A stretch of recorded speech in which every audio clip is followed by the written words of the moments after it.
السلام علیکم ورحمۃ اللہ وبرکاتہ۔ الحمد للہ رب العالمین والصلاة والسلام علی سید الانبیاء والمرسلین وعلی آلہ واصحابہ اجمعین۔ قال اللہ تبارک وتعالی تلک الرسل فضلنا بعضهم علی بعض۔ محترم بھائیوں، کل کے درس میں دوسرے پارے کی چند آیات کا خلاصہ آپ کے سامنے رکھا گیا تھا۔ آج ہم تیسرے پارے کی چند آیات کا خلاصہ آپ کے سامنے پیش کریں گے۔ تیسرا پارہ جو ہے وہ دو صورتوں پر مشتمل ہے، سورہ بقرہ اور دوسری صورت آل عمران۔ سورہ بقرہ کا آخری حصہ اور سورہ آل عمران کا ابتدائی حصہ اس پارے کے اندر مذکور ہے۔ اس پارے کی ابتدا میں ایک عظیم آیت، جس کو رسول اللہ صلی اللہ علیہ وسلم نے عظیم آیت قرار دیا، جس کو ہم آیت الکرسی کہتے ہیں، اس سے اس پارے کا آغاز ہوتا ہے، جس کی فضیلت بہت زیادہ ہے۔ پیارے نبی صلی اللہ علیہ وسلم نے ارشاد فرمایا، جو کوئی ہر فرض نماز کے بعد آیت الکرسی کا اہتمام کرے گا، اس کے درمیان اور جنت کے درمیان کوئی چیز اگر حد فاصل ہے، کوئی رکاوٹ ہے، تو اس کی موت ہے، یعنی انسان مرے گا اور ڈائریکٹ جنت میں چلا جائے گا۔ اور بھی بڑی فضیلتیں آیت الکرسی کی آئی ہوئی ہیں کہ جو سونے سے پہلے آیت الکرسی پڑھ لے، آیت الکرسی کی تلاوت کر کے سوئے، اللہ کی طرف سے اس کے پاس نگہبان دے دیا جاتا ہے اور شیطان کے وسوسوں سے اس کی حفاظت کی جاتی ہے۔ حضرت نعمان ابن بشیر سے مروی ایک روایت میں یہ بھی مذکور ہے کہ اللہ تعالیٰ نے آسمان و زمین کی تخلیق سے 2000 سال پہلے ایک کتاب لکھی، اسی کتاب سے یہ عظیم آیت اللہ نے ہمیں اور آپ کو عطا کی ہے۔ اس کے اندر بیان کیا گیا ہے، بیان کیا کیا گیا ہے جو اتنی عظیم ہے؟ اللہ تعالیٰ نے اپنی عظمت، اپنی کبریائی، اپنی برتری، اپنی بڑائی کا اس کے اندر وضاحت فرمایا ہے۔ من ذا الذی یشفع عندہ الا باذنہ، کون ہے جو اس کی جناب میں سفارش کر سکے؟ جس کے لیے اللہ تعالیٰ اجازت دے گا، اور جس کو اجازت دے گا وہی اس دن سفارش کر پائے گا۔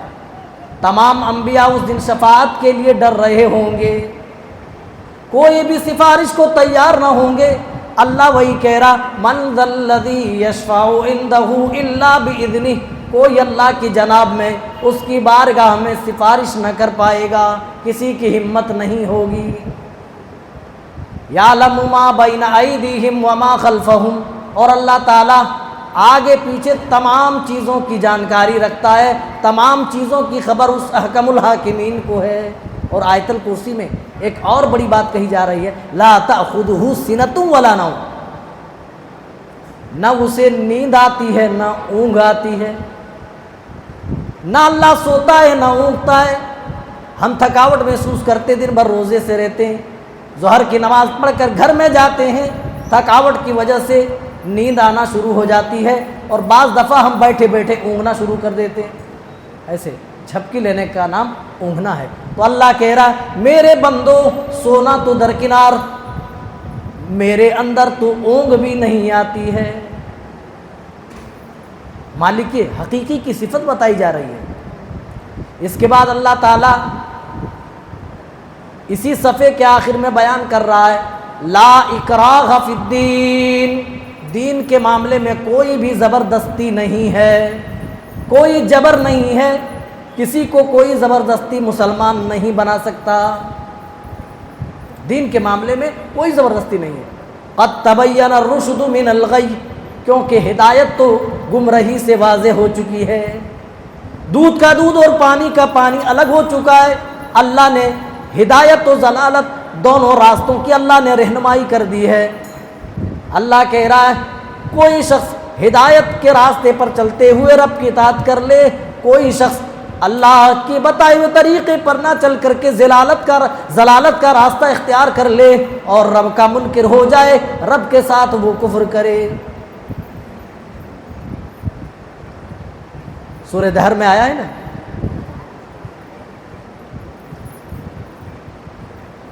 ان نبتلیہ فجعلناہ سمیعا بصیرا انا ہدیناہ السبیل اما شاکرا و اما کفورا۔ بندے کو اختیار ہے کہ وہ رب کی اطاعت کر کے اس کا شکر گزار بندہ بن جائے، یا وہ نافرمانی کر کے اس کے ساتھ کفر پر آمادہ ہو جائے۔ اسی لیے اللہ نے کہا لا اکراہ فی الدین، جب حق اور باطل کے راستے واضح ہو گئے ہیں تو لہٰذا اسلام میں اب کوئی زور زبردستی نہیں ہے۔ بعض لوگ اس کا غلط مفہوم سمجھتے ہیں کہ اسلامی احکام میں چھوٹ ہے، ہم عمل کریں نہ کریں۔ میرے بھائیو، اس کا یہ مطلب نہیں ہے، یہ اسلام لانے سے متعلق بات کہی جا رہی ہے۔ ورنہ جو شخص ایمان کی دولت قبول کرے گا، جو اپنے آپ کو مسلمان و مومن کہلائے گا، اس شخص پر واجب ہوگا کہ اللہ کے ہر حکم کو تسلیم کرے، ہر حکم کو مانے اور ہر حکم پر وہ عمل پیرا ہوں۔ آگے اللہ تعالیٰ دوسرے صفحے میں بیان کر رہا ہے حضرت ابراہیم اور نمرود کے درمیان جو ڈیبیٹ ہوا تھا، جو مناظرہ ہوا تھا، اس مناظرے کو اپنے انداز میں اللہ بیان فرما رہا ہے۔ الم تر الی الذی حاج ابراہیم فی ربہ ان آتاہ اللہ الملک، کیا آپ نے اس کو نہیں دیکھا جو بادشاہت پا کر میرے بندے ابراہیم سے اس کے رب کے بارے میں جھگڑ رہا تھا؟ حضرت ابراہیم نے جب اپنی قوم کو توحید کی دعوت سنائی، شرک کا قلاقمہ کیا، ان کے بتوں کو توڑ دیا، تو سرکار نے سرکاری حکومت کا فائدہ اٹھاتے ہوئے حضرت ابراہیم کو گرفتار کر لیا اور عدالت میں پیش کیا اور کہا ابراہیم تو نے ہمارے معبودوں کے ساتھ یہ معاملہ کیا ہے، آخر تم پیش کیا کرتے ہو، تم کس کی طرف بلاتے ہو؟ ذرا اپنا رب کا تعارف پیش کرو، انٹروڈکشن بتاؤ، تمہارا رب کون ہے؟ یہی نمرود ہے میرے بھائیوں، جو سجدے کرواتا تھا، جو خود کو رب کہلاتا تھا، اور حضرت ابراہیم رشد و ہدایت کے مینار ہیں اور نمرود گمراہی کا سرچشمہ ہے۔ لیکن مناظرہ ہوتا ہے، حضرت ابراہیم سے کہا جاتا ہے اے ابراہیم اپنے رب کا تعارف پیش کرو، اپنے رب کی پریچے دو۔ حضرت ابراہیم رب کی پریچے کر رہے ہیں، ربی الذی یحیی و یمیت، اے نمرود میرا رب تو وہ ہے جو زندہ کرتا ہے، جو مارتا ہے، جلاتا ہے، جو زندگی دیتا ہے، جو موت بھی دیتا ہے۔ نمرود کہنے لگا انا احیی و امیت، میں بھی تو مارتا جلاتا ہوں، اس میں تیرے رب کی خاصیت کیا ہے؟ حضرت ابراہیم سمجھ گئے اس کی موٹی عقل میں یہ بات نہیں آئے گی، اسی طرح کی گول گول باتیں کر کے اپنے عوام کو دھوکے میں ڈالنا چاہتے ہیں۔ حضرت ابراہیم نے فوراً دوسری دلیل دے دی، کہا میرا رب تو وہ ہے فَإِنَّ اللَّهَ يَأْتِي بِالشَّمْسِ مِنَ الْمَشْرِقِ، میرا رب تو وہ ہے جو روزانہ صبح کو سورج پورب سے نکالتا ہے، مشرق سے نکالتا ہے۔ اے نمرود اگر تو رب ہونے کا دعویٰ کرتا ہے فَأْتِ بِهَا مِنَ الْمَغْرِبِ، تو سورج کو پورب سے نکالنے کے بجائے پشچم سے نکال دے، مشرق سے نکالنے کے بجائے تو مغرب سے طلوع کر دے۔ اللہ کہہ رہا فَبُهِتَ الَّذِي كَفَرَ، کفر کی بولتی بند ہو گئی، نمرود لاجواب ہو گیا۔ جب کہیں انسان کی جب چلتی نہیں ہے نا، جب زبان بند ہو جائے دلائل کے سامنے، تو ایک ہی حربہ استعمال کرتا ہے، یا تو گالی گلوچ کرے گا یا پھر مار دھاڑ کی بات کرے گا۔ تو کہا کہ لکڑیاں جمع کرو، اور لکڑیاں جمع کی گئی اور حضرت ابراہیم کو اللہ کی توحید کے پاداش میں زندہ آگ کے اندر ڈال دیا گیا۔ میرے ساتھیوں، توحید کے لیے حضرت ابراہیم آگ میں جا رہے ہیں اور دعا پڑھ رہے ہیں حسبنا اللہ و نعم الوکیل، ہمارے لیے اللہ کافی ہے، وہی کارساز ہے، وہی بہترین کام بنانے والا ہے۔ اللہ پر جس طرح ابراہیم علیہ السلام نے بھروسہ کیا، ابراہیم کے بھروسے کے مطابق اللہ کی مدد بھی آئی۔ اللہ نے ہواؤں کو نہیں بھیجا، اللہ نے فرشتوں کو مدد کے لیے نہیں بھیجا، بلکہ اللہ تعالیٰ نے ڈائریکٹ آگ پر وحی کی، یا نار کونی بردم و سلامن علی ابراہیم، اے آگ تو میرے بندے ابراہیم کے اوپر ٹھنڈی اور سلامتی والی بن جا۔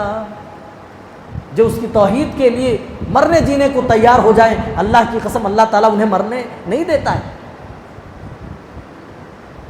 اس کے بعد اللہ تعالیٰ نے بعث بعد الموت کے واقعات ذکر کیے ہیں، یعنی موت کے بعد دوبارہ زندہ اٹھائے جانے کے واقعات، اس کا ثبوت، اس کا پروف، اس کے دلائل اللہ نے ذکر کیے ہیں۔ سورہ بقرہ میں صرف سورہ بقرہ میں 5 واقعات ذکر کیے ہیں، جس سے اللہ نے ثابت کیا ہے کہ ہم تمہارے مرنے کے بعد ہم تمہیں دوبارہ زندگی دیں گے، تمہیں دوبارہ زندہ کریں گے اور اپنی بارگاہ میں لا کھڑا کریں گے۔ ان واقعات میں ایک واقعہ یہ بھی ہے کہ ایک شخص ایک بستی سے گزر رہے تھے، تو بستی سے گزرتے ہوئے چند لاشیں دیکھی اور وہاں پر کچھ ہڈیاں پڑی ہوئی دیکھی جو انسانوں کی تھی، اور مشہور قول کے مطابق وہ حضرت عزیر تھے گزرنے والے۔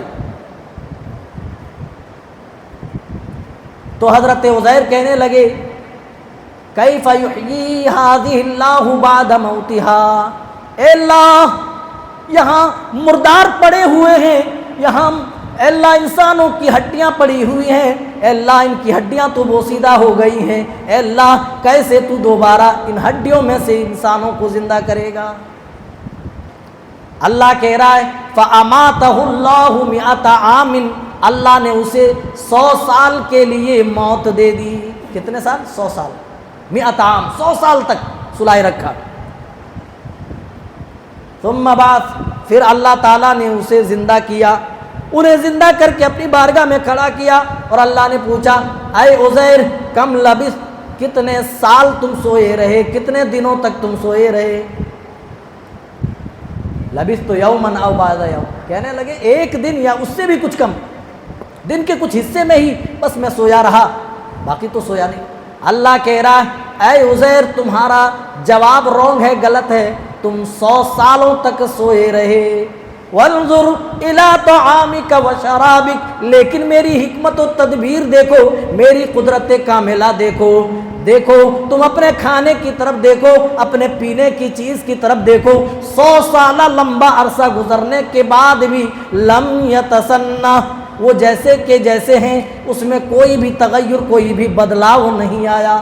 میرے ساتھیوں، کوئی چیز ہم رات میں رکھتے ہیں اور دن میں اگر فریج میں اگر رات میں نہیں ڈالا، دن میں کھولتے ہیں وہ چیز خراب ہو جاتی ہے، کھانے کے لائق نہیں رہتی، لیکن اللہ تعالیٰ نے بغیر فریج کے اللہ نے ان کھانے پینے کی چیزوں کو اللہ نے 100 سالوں تک باقی رکھا، اور کہا عزیر تم پوچھتے ہو مردوں کو کیسے زندہ کریں گے؟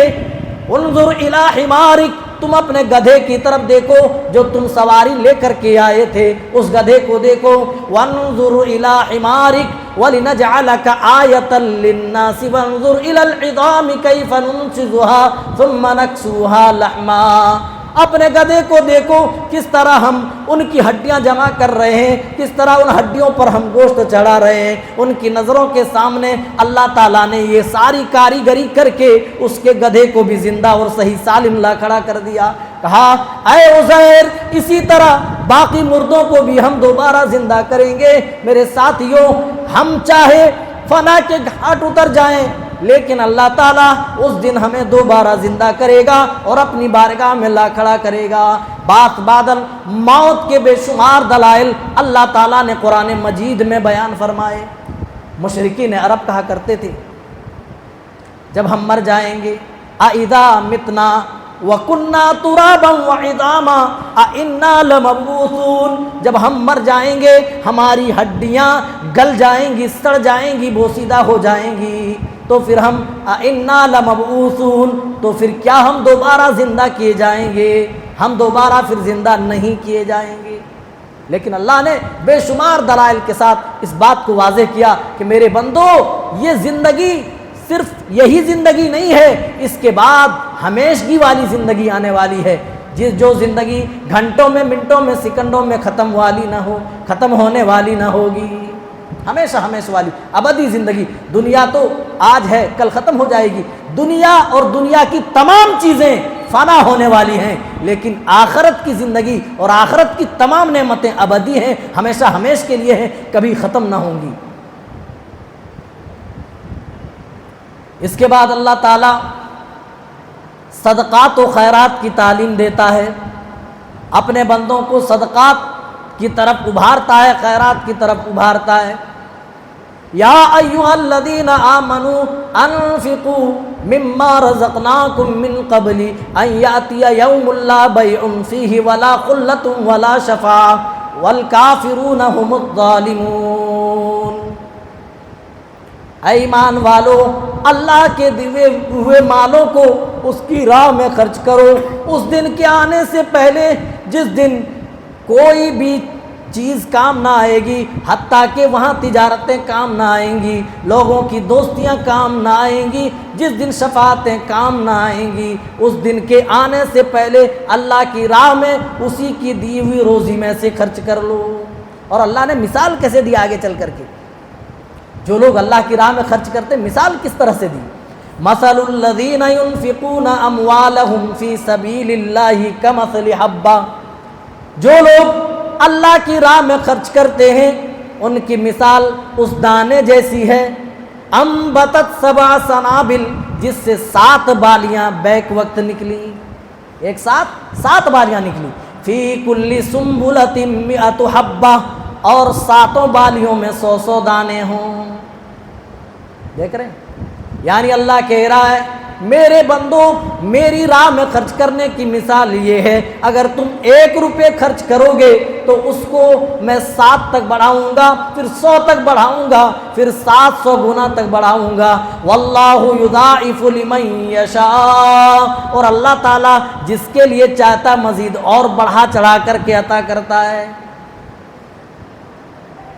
ایسا کھاتا دیکھا ہے کہیں؟ ایسا اکاؤنٹ ہے کسی کا کہ 1 روپے جمع کریں تو 100 روپے 700 روپے بنتا ہو؟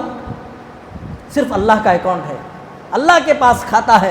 ہم 1 روپے اللہ کے ہاں جمع کرتے ہیں تو اللہ تعالیٰ کم سے کم کی بات میں کرتا ہوں، منیمم اللہ 700 تک اس کا اجر دیتا ہے۔ اللہ کو 1 روپے کا اجر 700 تک دیتا ہے۔ پھر اللہ تعالیٰ صدقات و خیرات کو برباد کرنے والے امور کا ذکر کرتا ہے۔ اے ایمان والے بندو، تم صدقات و خیرات کرتے ہو، لیکن ان صدقات و خیرات پر ملنے والے اجر کو بچا کر کے رکھنا۔ یا ایھا الذین آمنوا لا تبطلوا صدقاتکم بالمن والاذی، اے ایمان والو، اپنے صدقات کو تم احسان جتلا کر یا تکلیف پہنچا کر کے برباد مت کرو۔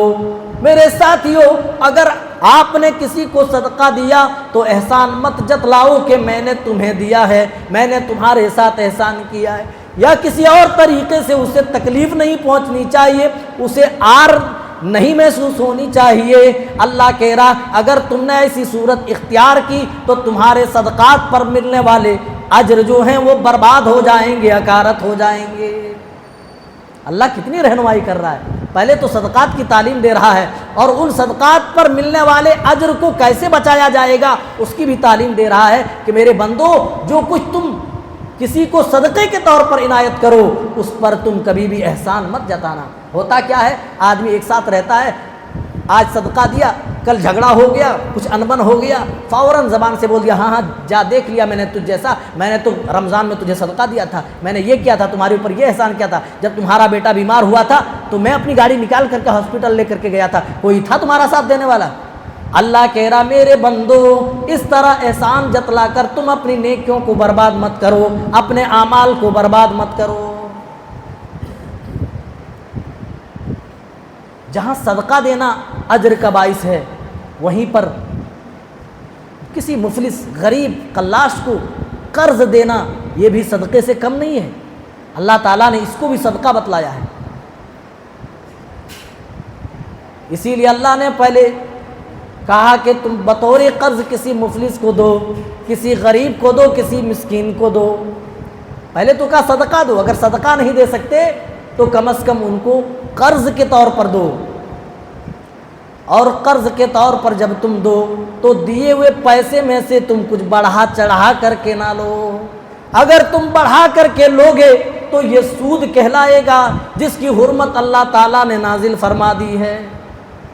یا ایھا الذین آمنوا اتقوا اللہ وذروا ما بقی من الربا ان کنتم مؤمنین، اے ایمان والو اللہ سے ڈرو، اپنے پروردگار سے ڈرو، وذروا ما بقی من الربا ان کنتم مؤمنین، اور اگر تم مومن ہو، مسلمان ہو، ایمان والے ہو تو سود میں سے جو کچھ باقی رہ گیا ہے اس کو چھوڑ دو، اس کو بھول جاؤ، اس کو مٹا دو، ڈیلیٹ کر دو۔ صحابہ کرام کے بہت سارے پیسے تھے،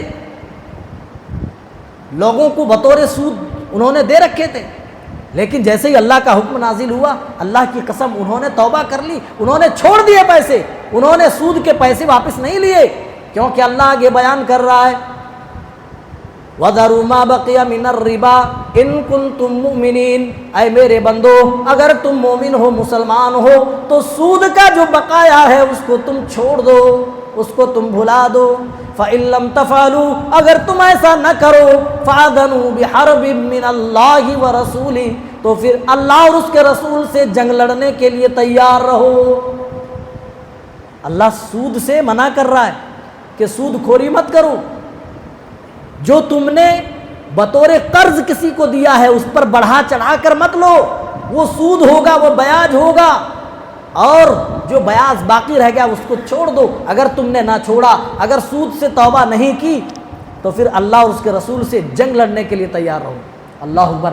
میرے ساتھیوں، کسی اور گناہ کے لیے، کسی اور جرم کے لیے اللہ نے اتنی بڑی دھمکی نہیں دی۔ پورا قرآن پڑھ جائیے، شرک جیسے جرم پر اللہ نے اس طرح دھمکی نہیں دی کہ اگر شرک سے باز نہیں آئے تو اللہ سے جنگ لڑنے کے لیے تیار ہو جاؤ، لیکن سود خوری اتنی بڑی معاشرے کی لعنت ہے کہ اللہ تعالیٰ نے جب اس پر قدغن لگایا تو کہا اگر تم اس سے نہیں باز آتے، اس سے نہیں رکتے تو پھر اللہ اور اس کے رسول سے جنگ لڑنے کے لیے تیار ہو جاؤ۔ اس سے آپ اندازہ لگاؤ میرے بھائیوں، سود کی لعنت اللہ کی نظر میں کتنی بڑی لعنت ہے جس کو اللہ تعالیٰ اتنی سختی کے ساتھ منع کر رہا ہے۔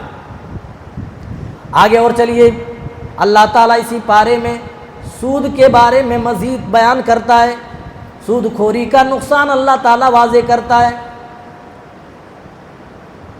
اللہ تعالیٰ کہہ رہا ہے میرے بندو قیامت کا دن ہوگا، یہ سود کھانے والے لوگ قیامت کے دن اللہ کی بارگاہ میں کھڑا بھی نہیں ہو پائیں گے۔ وہ کھڑا ہونے کی کوشش کریں گے لیکن وہ جھرجھرا کر کے وہ نیچے گر جائیں گے۔ میدان محشر میں جمع ہونے والے تمام لوگ پہچان لیں گے یہ دنیا میں سود کھایا کرتے تھے۔ یتخبطہ الشیطان من المس، ان کے بارے میں اللہ نے فرمایا وہ کھڑے ہوں گے مگر اس شخص کی طرح جسے شیطان نے چھو کر خبتی بنا دیا ہو، پاگل ہو، مجنون بنا دیا ہو۔ ذرا غور کرو میرے بھائیوں، کس طریقے سے اللہ تعالیٰ نے سود خوری سے منع کیا ہے، بندوں کو روکا ہے، لیکن معاشرے کی ایک بڑی لعنت جو مسلمانوں کے اندر آج بھی موجود ہے اور یہ ختم ہونے کو بالکل بھی تیار نہیں ہے۔ اپنے معاشرے کو میرے بھائیوں سود جیسی لعنت سے پاک کرنے کی ضرورت ہے۔ اللہ تعالیٰ نے اتنی سختی کے ساتھ سود خوری کی لعنت کو بیان کیا ہے، اس کی حرمت کو بیان کیا ہے، کسی اور چیز کو اتنی سختی سے بیان نہیں کیا، یاد رکھیے۔ ہم دھیرے دھیرے سورہ بقرہ کے آخر تک پہنچ رہے ہیں۔ سورہ بقرہ کی آخری 2 آیتوں کے بارے میں پیارے نبی صلی اللہ علیہ وسلم نے فرمایا کہ جو 2 آیتیں سورہ بقرہ کی، یہ جو آخری کی ہیں، آمن الرسول سے جہاں آیت اسٹارٹ ہوتی ہے، جو پڑھ لے، جو اہتمام کرے اپنے گھر میں، اس گھر کو اللہ تعالیٰ شیطان سے پاک کر دیتا ہے۔ 2 آیتوں کے بارے میں یہ 2 آیتیں ایسی ہیں جو رسول اللہ صلی اللہ علیہ وسلم کو بطور تحفہ معراج میں ملی ہیں۔ 3 تحفے معراج میں رسول اللہ صلی اللہ علیہ وسلم کو دیے گئے تھے، ایک 5 وقتہ نماز، 5 وقتہ نمازیں، دوسری یہی سورہ بقرہ کی 2 آیتیں، تیسری کہ جو شخص آپ کی امت میں سے توحید لے کر کے آئے گا، صحیح منہج، صحیح طریقہ لے کر کے آئے گا، ان کی مغفرت کا اعلان۔ یہ 3 تحفے پیارے نبی کو معراج میں دیے گئے۔ تو میرے بھائیوں سورہ بقرہ کی آخری 2 آیتیں بڑی کام کی ہیں، ہمیشہ اس کا اہتمام کرو۔ آمن الرسول بما انزل الیہ من ربہ والمؤمنون، یہاں سے یہ آیتیں شروع ہوتی ہیں اور آخر تک ختم ہوتی ہیں۔ اس میں بیان کیا گیا ہے؟ اہل کتاب کے ایمان کے مقابلے میں مسلمانوں کے ایمان کو بتایا گیا ہے۔ جب مسلمان نبیوں پر ایمان رکھتے ہیں تو اہل کتاب کی طرح تفریق نہیں کرتے۔ ہم کیا کہتے ہیں اللہ سے؟ لا نفرق بین احد من رسلہ، اے اللہ ہم تیرے رسولوں کے درمیان ایمان لانے کے معاملے میں تفریق نہیں کرتے۔ اور اللہ نے بطور دعا یہ آیتیں ہمیں عنایت کی ہے۔ ہم دعا میں کہتے ہیں ربنا لا تؤاخذنا ان نسینا او اخطانا، اے ہمارے پروردگار ہم سے جو بھول چوک ہو جائے، ہم سے جو غلطی سرزد ہو جائے، ان غلطی کی پکڑ نہ کرنا۔ اے اللہ ہم سے جو بھول چوک ہو جائے، بھول چوک کی بھی پکڑ نہ کرنا۔ اے اللہ ان تمام چیزوں کو عفو درگزر کر دینا۔ سورہ آل عمران شروع ہوتی ہے۔ آل کے معنی ہوتے ہیں والے، جیسے ہم اپنے آپ کو اہل الحدیث کہتے ہیں، تو حدیث کے پہلے اہل لگا ہوا ہے تو حدیث والے۔ حدیث کا اطلاق چونکہ قرآن و حدیث دونوں پر ہوتا ہے تو معنی یہ ہوگا اہل الحدیث کا کہ قرآن و حدیث والے۔ تو آل عمران، آل و اولاد پر بھی آل کا لفظ بولا جاتا ہے۔ آل عمران سے مراد حضرت عمران خود ہیں، ان کی بیوی ہیں، حضرت مریم ہیں، پھر ان کی اولاد حضرت عیسیٰ علیہ السلام ہیں۔ کہتے ہیں آل و اولاد جو کہتے ہیں اسی سے آل ہے، آل عمران۔ عمران کی آل و اولاد۔ حضرت عمران کی بیوی نے ایک نظر مانی، رب انی نذرت لک ما فی بطنی محررا فتقبل منی انک انت السمیع العلیم۔ اے اللہ جو کچھ میرے پیٹ میں ہے، اے اللہ اس کے لیے میں نظر مانتی ہوں۔ اے اللہ میں تیرے گھر کے لیے، بیت المقدس کے لیے، اے اللہ میں اس کو وقف کر دوں گی۔ اے اللہ تیرے گھر کی خدمت کے لیے میں دے دوں گی اپنی اولاد کو، جو کچھ میرے پیٹ میں ہے، لڑکا ہو یا لڑکی ہو، جو کچھ ہے اے اللہ تیرے گھر کی خدمت میں دے دوں گا۔ ہم اپنی اولاد کے لیے کیا دعائیں کرتے ہیں؟ ہم کون سے کس قدر ہم نظر مانتے ہیں؟ اے اللہ میرا بیٹا امتحان میں کامیاب ہو جائے تو 10 لوگوں کو کھانا کھلا دوں، اور میری قوم کی بیٹیوں ماؤں کس طریقے کا نظر تم مانتی ہو؟ اگر میرے بیٹے کی شادی اس گھرانے میں ہو جائے اے اللہ تو میں 3 روزے رکھوں گی۔ اور یہاں حضرت مریم کی والدہ عمران کی بیوی کیا دعا کر رہی ہے؟ اے اللہ جو کچھ میرے پیٹ میں ہے اے اللہ اس کو میں تیرے گھر کے لیے وقف کر دوں گی، اس کی نظر مانتی ہوں۔ فلما وضعتها قالت رب انی وضعتها انثى، جب پیدائش ہوئی تو دیکھا کہ بچے کے بجائے بچی ہے۔ لیس الذکر کالانثى، لڑکا لڑکی کی طرح نہیں ہے۔ لیکن پھر بھی حضرت مریم کی والدہ نے اپنی بیٹی مریم کو جانتے ہو اللہ کے گھر کے لیے وقف کر دیا۔ ان کے انتقال کے بعد ان کے بھائی حضرت زکریا علیہ السلام کے اوپر کفالت کی ذمہ داری آئی۔ ان کے خالو نے، حضرت مریم کے خالو نے ان کی کفالت کی ذمہ داری سنبھالی، ان کو پالا پوسا بڑا کیا۔ کہاں رہتے تھے؟ مسجد کے محراب میں۔ اور جب حضرت زکریا داخل ہوتے تھے، حضرت مریم کے مقام مرتبے سے متعلق بس اتنی بات کہہ دینا کافی ہوگی، پورے قرآن میں کسی عورت کا نام نہیں آیا۔ اگر کسی عورت کا نام آیا تو حضرت مریم کا نام آیا ہے۔ آپ اندازہ لگائیں اللہ کے یہاں حضرت مریم کا کتنا بڑا مقام ہے۔ حضرت مریم کو مقام دینا تھا، اسی لیے ان کی ماں کی وفات کے بعد ان کے بھائی یعنی حضرت زکریا علیہ السلام کو ان کی کفالت کی ذمہ داری ڈال دی۔ حضرت زکریا اپنی بھانجی کی پالن پوشن کرتے رہے۔ فلما دخل علیہا زکریا المحراب وجد عندها رزقا، حضرت زکریا علیہ السلام جب محراب میں داخل ہوئے، اپنی بھانجی کے پاس گئے تو دیکھا بے موسمی پھل رکھے ہوئے ہیں۔ انگور کا موسم نہیں، انگور پڑے ہیں، سیب اور آم کا موسم نہیں، آم پڑا ہے، بے موسمی پھل نظر آئے تو کہنے لگے انا لکی ھذا، اے میری بیٹی یہ پھل فروٹس کہاں سے آ رہے ہیں؟ میرے ساتھیوں، آج اپنی بیٹیوں کو کوئی نہیں پوچھ رہا ہے اے بیٹی ہم نے تو ریچارج کیا نہیں، تمہارے موبائل میں ریچارج کس نے کیا؟ اتنی رات آن لائن ہو کر کس سے چیٹنگ کر رہی ہو؟ لیکن حضرت زکریا کفالت کی ذمہ داری سنبھال رہے ہیں۔ میری بہن نے جو ذمہ داری میرے اوپر ڈالی ہے وہ میں پوری طرح ادا کر رہا ہوں۔ اے میری بیٹی انا لکی ھذا، یہ پھل فروٹ جو بے موسمی پھل ہیں وہ کہاں سے آ رہے ہیں؟ قالت، حضرت مریم کہنے لگی ہوا من عند اللہ، یہ تو اللہ کی طرف سے پھل فروٹس آ رہے ہیں۔ حضرت زکریا نے دیکھا کہ میری بھانجی کے لیے جب بے موسمی پھل آ سکتے ہیں تو اچھا موقع اسی محراب میں اپنی اولاد کے لیے بھی دعا کر لوں۔ حضرت زکریا بوڑھے ہو گئے تھے، ان کی بیوی بھی بانجھ تھی، کوئی اولاد نہ تھی، کوئی سہارا نہ تھا۔ حضرت زکریا کے دماغ میں فوراً یہ بات آئی، دل میں خیال آیا میرے بھانجی کو بے موسمی اللہ تعالیٰ پھل دینے پر جو قادر ہے، مجھے بڑھاپے میں اولاد دینے پر وہ قدرت کیوں نہیں رکھتا؟ حضرت زکریا وہیں محراب میں اللہ کی جناب میں دعا گو ہوئے۔ حضرت زکریا کے جو الفاظ ہیں، اے اللہ تو اپنے پاس سے ہمیں بھی رحمت عطا کر دے۔ ہنالک دعا زکریا ربہ قال رب ہب لی من لدنک ذریۃ طیبہ انک سمیع الدعاء۔ اے اللہ تو دعاؤں کا سننے والا ہے، اے اللہ میرے گھر بچوں کی کلکاریوں سے خالی ہے، میرا کوئی سہارا نہیں ہے، تو اپنے پاس سے اپنی رحمت سے ہمیں اولاد عطا فرما۔ اللہ تعالیٰ نے حضرت زکریا کو بھی اولاد دے دی، اولاد کی دولت سے نواز دیا۔ آگے بڑھو میرے بھائیو، اللہ تعالیٰ نے سورہ آل عمران میں ہی ایک بڑی دعا کا ذکر کیا ہے، ہم سب کو وہ دعا بکثرت کرنی چاہیے۔ پتہ نہیں کب ہم ایمان سے پھر جائیں، کوئی نہیں کہہ سکتا ہے۔ ارتداد کی لہر جو ملک اور ملک کے باہر چل رہی اس سے آپ اندازہ لگا سکتے ہیں۔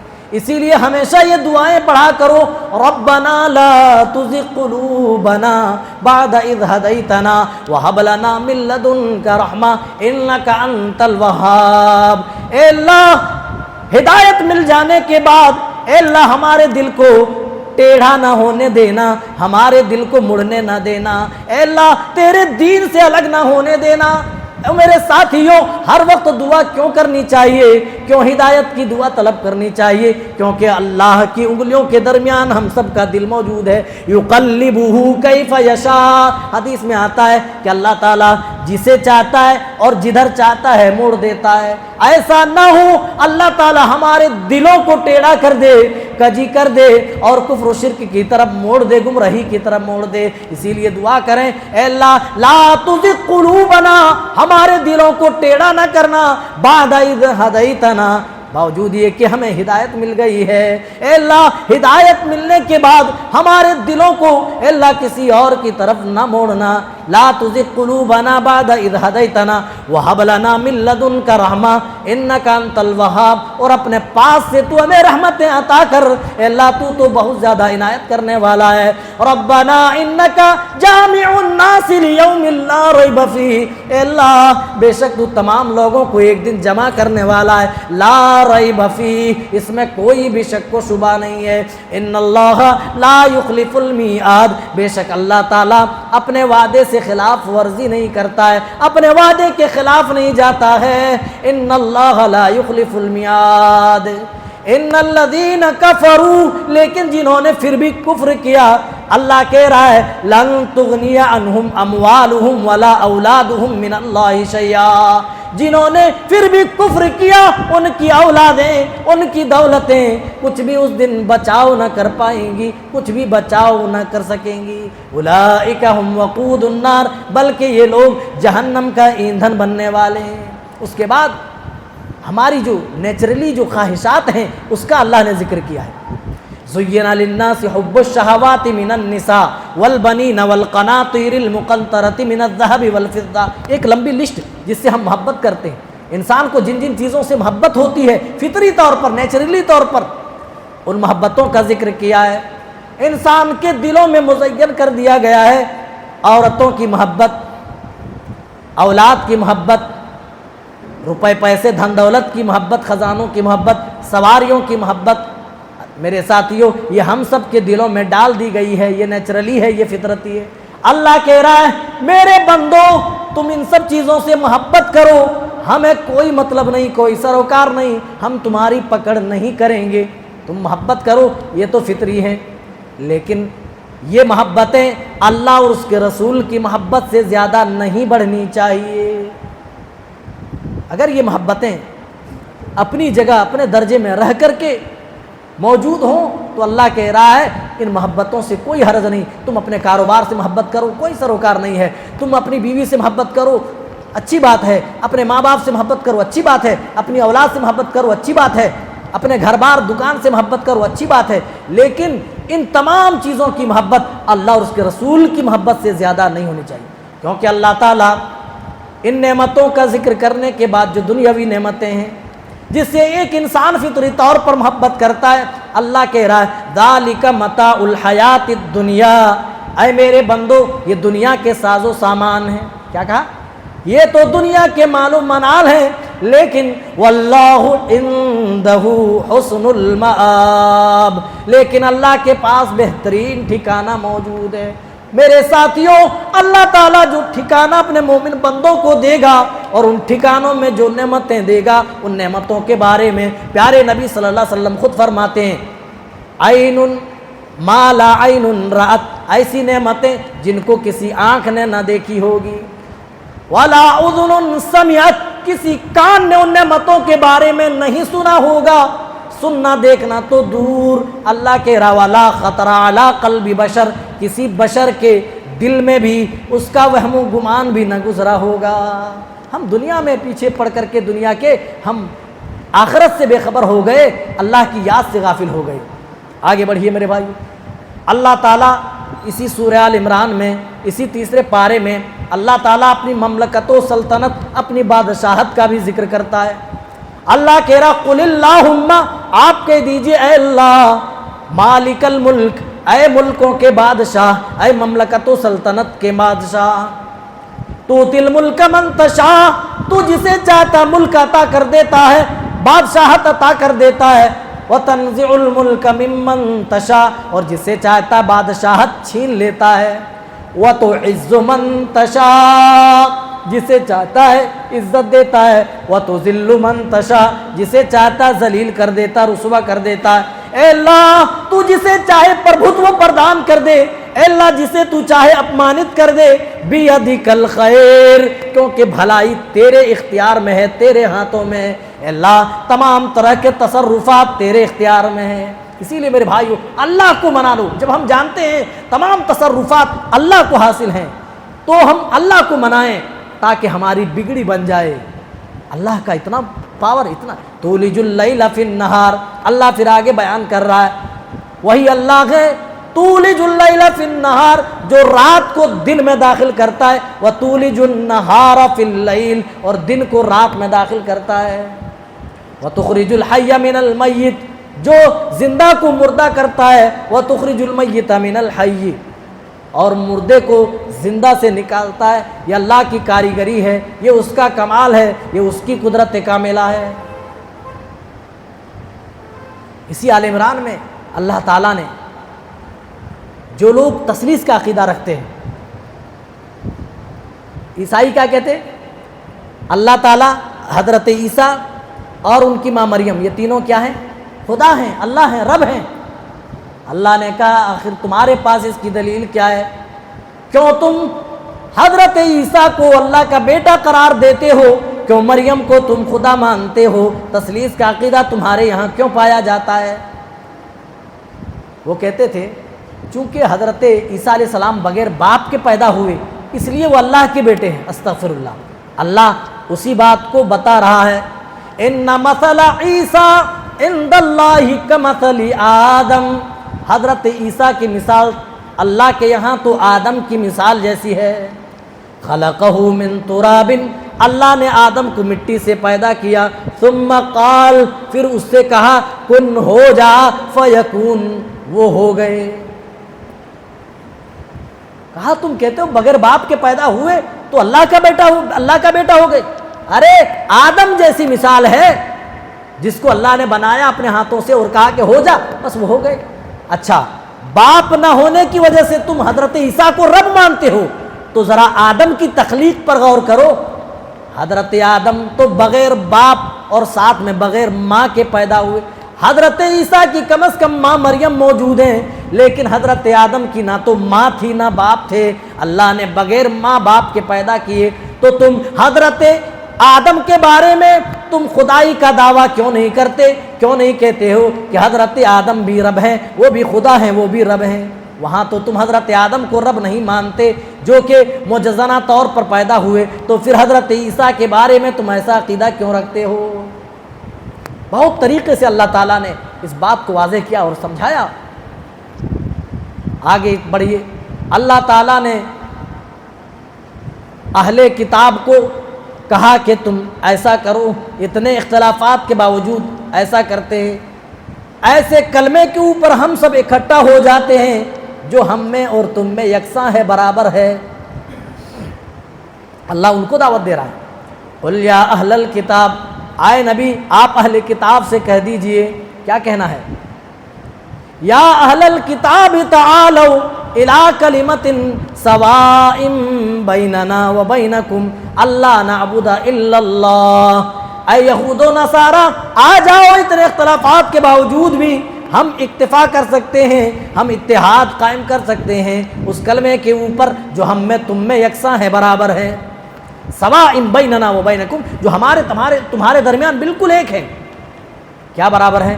اللہ نعبد الا اللہ، آؤ ہم سب عہد کریں، ہم صرف ایک اللہ کی عبادت کریں، ولا نشرک بہ شیئا، اور اس کے ساتھ کسی کو شریک و ساجی نہ بنائیں، ولا یتخذ بعضنا بعضا اربابا من دون اللہ، اور ہم میں سے بعض کو رب نہیں بنائیں گے۔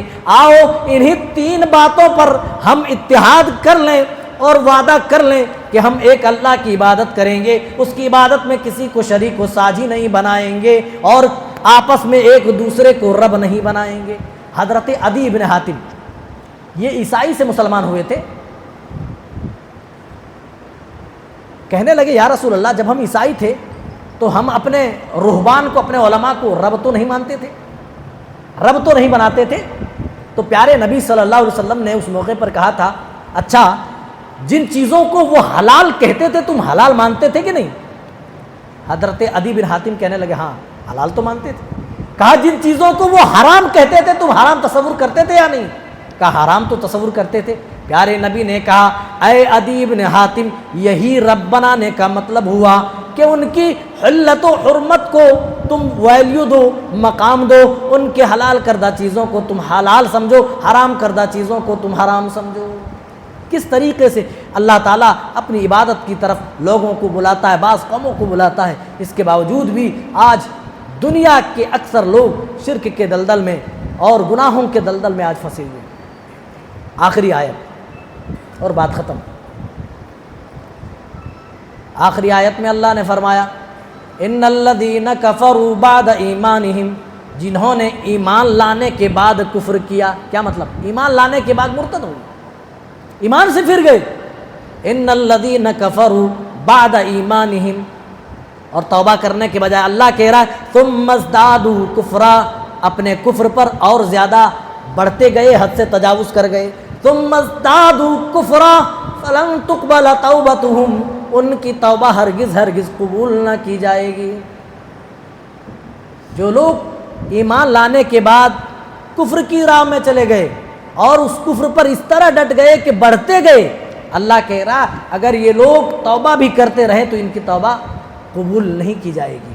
اگر یہ لوگ قیامت کے دن زمین بھر کر کے سونا بھی اللہ کو دے دیں صرف اس لیے کہ اللہ کی گرفت سے بچ جائیں، تو اللہ کی قسم، اللہ کے رسول فرماتے ہیں یہ اللہ تعالیٰ کو زمین بھر کر کے سونا دینے کو تیار ہو جائیں گے۔ میرے ساتھیوں، اسی پارے کے اندر اللہ تعالیٰ اسلام کی خصوصیت بیان کرتا ہے۔ میرے بندو یاد رکھو، ہم نے دین اسلام کو پسند کیا ہے، دین اسلام کو ہم نے اپنے لیے منتخب کیا ہے۔ وَمَن يَبْتَغِ غَيْرَ الْإِسْلَامِ دِينًا فَلَن يُقْبَلَ مِنْهُ فَهُوَ فِي الْآخِرَةِ مِنَ الْخَاسِرِينَ۔ ہم نے اس دین اسلام کو قبول کیا ہے، اس کو مذہب کے طور پر ہم نے تمہیں دیا ہے، اس مذہب کے علاوہ، اس اسلام کے علاوہ کوئی دوسرا مذہب لے کر کے آئے گا، کوئی دوسرا دین لے کر کے آئے گا، اللہ کہہ رہا ہے ان کا یہ مذہب قبول نہ کیا جائے گا، ان کا یہ دین قبول نہ کیا جائے گا۔ میرے ساتھیو، اللہ نے جو ایمان کی دولت دی ہے، جو مذہب، جو دین ہمیں دیا اسلام کے طور پر، اللہ کی قسم ہمیں اس کا شکر ادا کرنا چاہیے۔ اور شکر کی بات کریں تو پوری زندگی اگر ہم سجدے میں سر رکھ کر کے بھی ادا کرنا چاہے، شکر ادا تو نہیں ہوگا، لیکن کم از کم اللہ کی بارگاہ میں ہم یہ کہہ سکیں، اللہ تیری نعمتوں کے عوض ہم نے تیری شکر گزاری کی، اللہ ایمان کی دولت پائی، اسلام کی دولت پائی، تیری شکر گزاری کی، اس اسلام پر، اس ہدایت کی راہ پر چلنے کے لیے اللہ دنیا میں ہم تجھ سے دعائیں مانگا کرتے تھے۔ جب جہنمی جہنم میں جائیں گے تو جہنمی جہاں کہیں گے کاش کہ ہم سن لیتے اور عقل سے کام کر لیتے، وہیں پر جنتی کچھ الفاظ دہرائیں گے، انا کنا قبل فی اہلنا مشفقین، اے اللہ ہم نے تو تیری باتیں دنیا میں بھی نہیں بھولی، اے اللہ نہیں بھولے، اے اللہ ہم اپنے اہل و عیال میں ذکر کرتے رہے، تیری جہنم کا ذکر کرتے رہے، تیری جنت کا ذکر کرتے رہے، تیری توحید کا ذکر کرتے رہے، تیرے دین کا ذکر کرتے رہے، اے اللہ تیرا ذکر ہم کرتے رہے، اپنی اولاد کو تیرے بارے میں بتاتے رہے، تیری توحید سکھلاتے رہے، اے اللہ تیرے دین کی تعلیم ہم دیتے رہے۔ آج کا درس یہیں پر ختم ہوتا ہے، انشاءاللہ کل کے درس میں چوتھے پارے کی کچھ آیات کا خلاصہ آپ کے سامنے رکھا جائے گا۔ اللہ تعالی ہم تمام کو اللہ تعالی صحیح سمجھتا کرے، کہنے سننے سے زیادہ ہم سب کو عمل کی توفیق مرحمت کرے، آمین۔ والسلام علیکم ورحمۃ اللہ وبرکاتہ۔